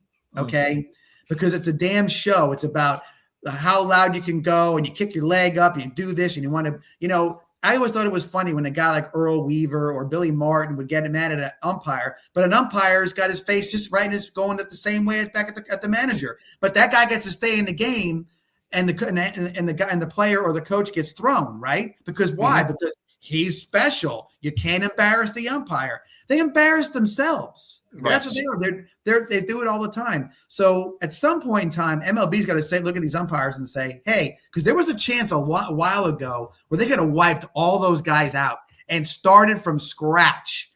And they could have brought a bunch of guys up and said, hey, this is how we're doing it. Guess what? We're going to bring in a system where your balls and strikes are going to be called by a robot or whatever the hell it is, right? Or camera. And get used to it and get rid of those guys. They need to flush their asses out, and they backed off. They were afraid.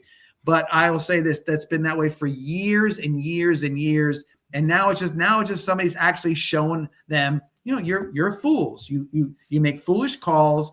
It's about what you think the strike zone is, not what it actually is. And I think that's bullshit. And that's what now they're finally getting called out on it and getting shown up. And they're not going to like it, but what can they do? Like I said, throw people out of games or start arguments. Eventually, the fans are going to be like, keep the game moving. Right. All your crap's not flying anymore. So, well, they're not coming to see you. No, plain and simple. They're not. And the funny part about it is the guys that should get the most scrutiny of all are Major League Baseball people. But what umpires get the most scrutiny? Little League. They get screamed at all game by moms and nephews and all these different people, right? Aunts and uncles. And those guys are volunteers, but yet Major League Baseball umpires can be just as atrocious as Little League umpires, and nobody can talk to them. Oh, don't talk to me. Don't you know who I am? I'm Angel Martinez. You're discriminating against me. No, you're just a bad umpire. Yeah, I like to say, someone brought this up the other day. How long has tennis been doing their little replay review where they can tell you exactly where the ball hit the line?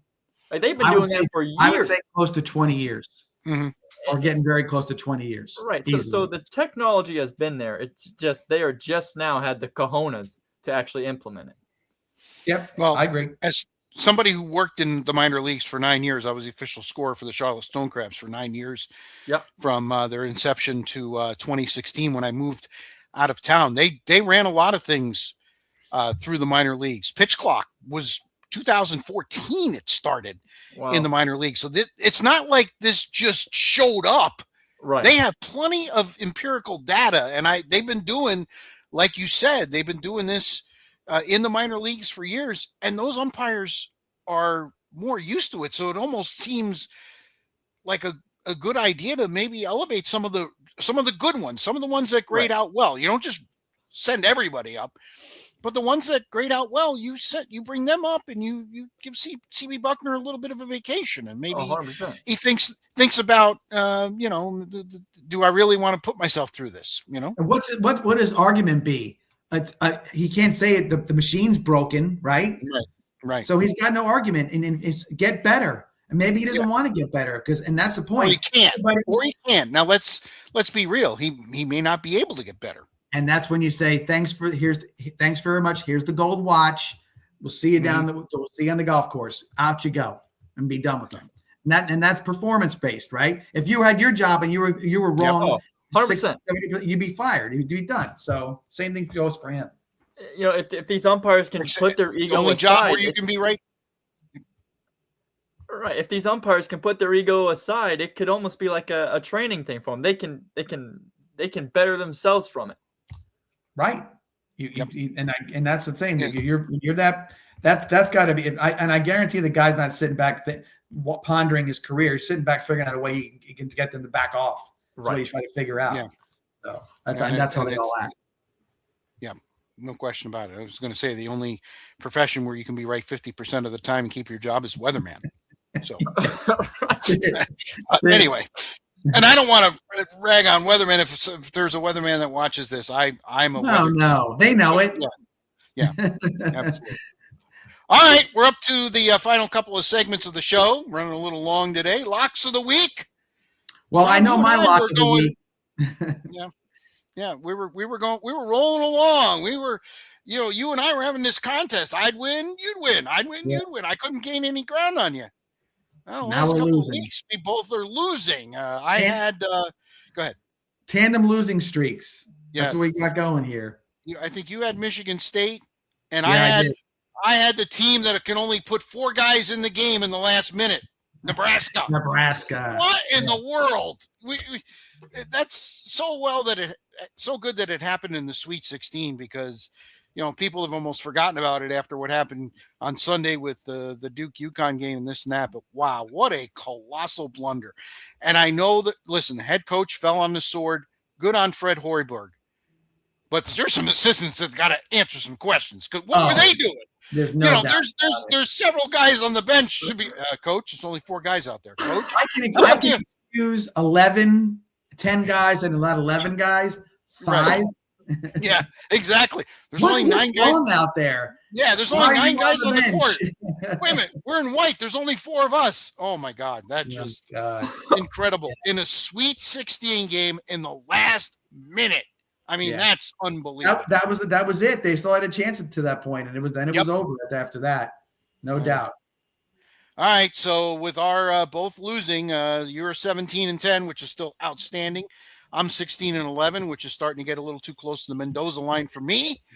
You want to go first? Or you want me to go first? I'll go. It's just real simple. I'm going to UConn over Illinois in the semifinal, and then I'll wait to make a prediction. I know I've already kind of thrown it out there, but for the final game, because that's next Monday, so we'll still be doing our taping beforehand. So UConn over Illinois. You taking the 2.5? I'm taking the 2.5. All right. Since it's out there. I'm going to take the 1.5. I'm going to take the 1.5. I'm going to take Arizona over Michigan. I just think Arizona has 1 or 2. It's going to be an unbelievable game, and there are pro players galore on that floor. Yeah, absolutely. In that second game. Looking forward to. That's going to be a great Saturday night of basketball. There's no doubt about it. Yes, Jeff, you want to jump in? Sure. We're picking basketball games here. Well, we just have a lock or whatever, but being basketball, we both have decided to go that route. Yeah, you know what? It's hot in the streets right now. I said it earlier. I'm gonna go UConn. All right. Okay. Yep. I'm gonna take UConn by 3.5.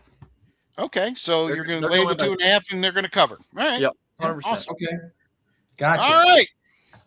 We're up to the final segment of the show. What's bugging me? I kind of already gave mine away, but go ahead, John. You want to go first? Well, me too. And I'm gonna say this week it's not so much as what's bugging me; it's what's disappointing me. And I think going back to the Gary Woodland versus Tiger Woods scenario, it just bothered me. And I kind of said a lot earlier about Tiger, but it's just one of those things where a great story with Gary Woodland that should really get a lot of momentum going into the Masters is smothered up by an all-time great player, arguably the best however you want to look at it, but is in another situation, self-inflicted wound, so to speak.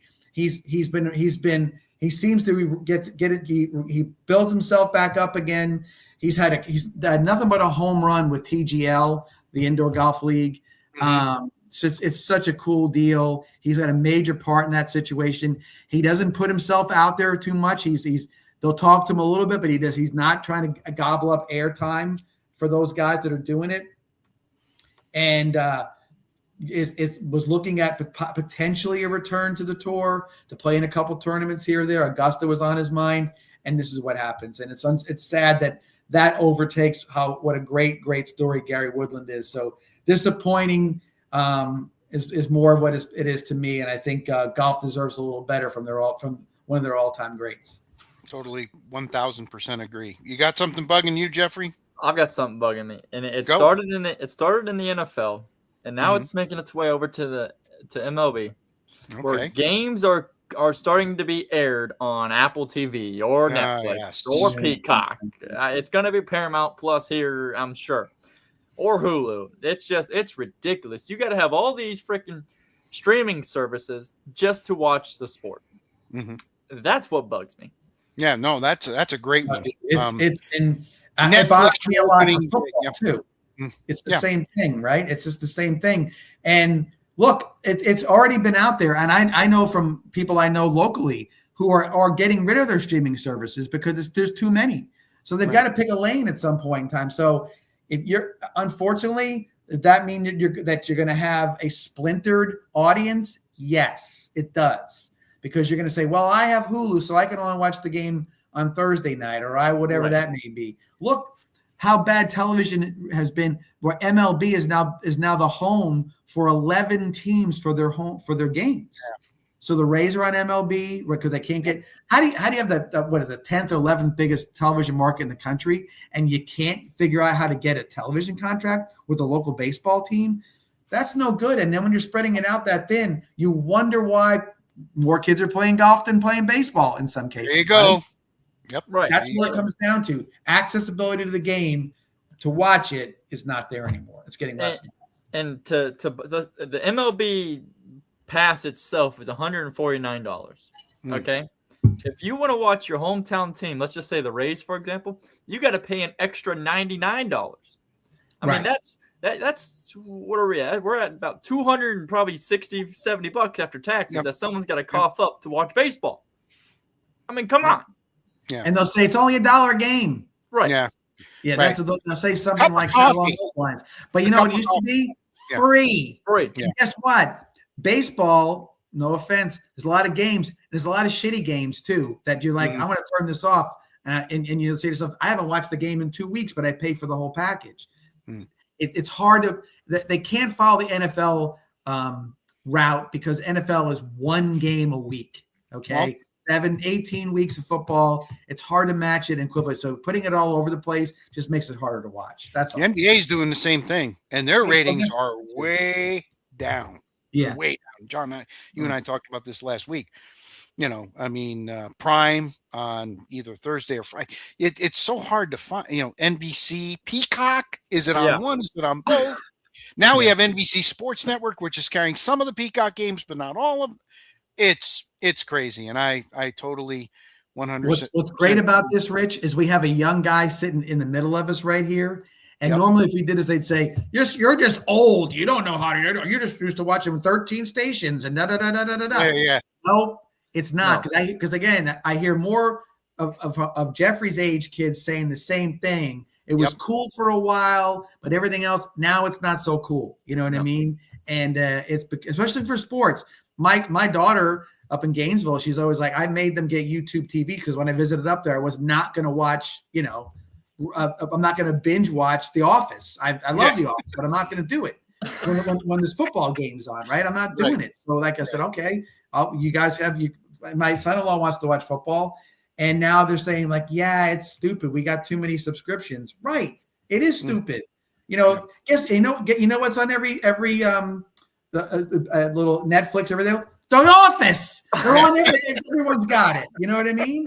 You can watch it on any one of them. They're all there. It's like crazy stuff. So it's too much. All right, Rich. I'll be quick. Well, I already talked about it. The fact that, we got this brand new ABS system and we limit how many times we can challenge. Now, I understand, okay, and I think the limit should be if you get X amount wrong. Like if you get 3 wrong or you get 4 wrong, then you limit it. You 3 stop. strikes and you're out. Right, kind of thing. Great. That's fantastic, actually. Right. 3 strikes and you're out. Listen, but if you're continually right, you shouldn't get penalized. Like the Trevor Story went berserk the other night because they were out of challenges. He couldn't challenge. The ball was clearly out of the strike zone. There's nothing he could do. Alex Cora got tossed out of the game. I mean, they've got to, and I know it's early, and I know they're going to tweak it, and I know they're going to make changes, but that's one I'd make pretty immediately. And I'm going to keep it short and sweet. I agree. I think because like I said, I always say about in the NFL it should be the same way too. Like in Canadian football, they can throw flags on everything. Yeah, and they got the red flags. They throw them all over the place. But as long as they're right, they can challenge pass interference. You name it, they can challenge it. By the way, Jeffrey brought something up that wasn't on the shot sheet. It sure sounds like the NFL officials are not going to be there. Yeah. Start, and it's to the point where on May 1st, it looks like the NFL is going to hire some officials and start training, and they're going to change the replay system that basically you can challenge everything. And New York can jump in. New York can jump in if there's an egregious call. New York can jump in and say, "Hey, you know what? You missed this." Which you can't have a football game anymore where the whole game goes on and then somebody gets a drive late and then they get the ball back and they can throw the ball 40 yards downfield and they're guaranteed a pass interference penalty. Yep. I mean, come on. And then it's like, well, was it really pass interference? Oh, that was a bad call. It looked that way. And you can't have it that way where the end of a game is decided on too many games are that way. It's just ridiculous. And another thing I should say too, a rule change. I think it's better in college with a 15-yard penalty for pass interference as opposed to a 55-yard penalty. It's insane that you could chalk something up on a 50-50 ball and you're going to get 55 yards. That would be my offense. If I was behind, just throw it up deep, chuck it up, throw it short because your guy's going to pull your shirt. That's all I would do. Hell, Tom Brady did it, made a career out of it. Here we go with the Brady hating again. Here we go. All right. That'll do it for this edition, episode 32 of the 941 Sports Zone. Very big thank you to Jeffrey Fulcher for joining us. Go Indians. Go Indians. Thank you very much. Yeah, thank you very much for having me on. Go Indians. Go Indians. 19-1. Barron Collier, I believe, is the opponent Tuesday night. Tomorrow night. They've got 5 more games in the regular season, and it's on to the playoffs where the FHSAA has their formula, whatever the hell. Yeah. So I would think at 19-1, soon to be 24-1, I would think that the Indians would be the 1 seed. I would just possible. I don't think there's anybody around that would be 25-0. No, we should definitely be the 1 seed. Yeah, no question about it. All right, but that'll do it. And Jeffrey, again, thanks for joining us, and thanks for listening. By the way, I heard you heard last week's podcast. He's on my mailing list, so to speak. Yes. Oh, okay. Like, subscribe, YouTube. Hit that subscribe button. Like us.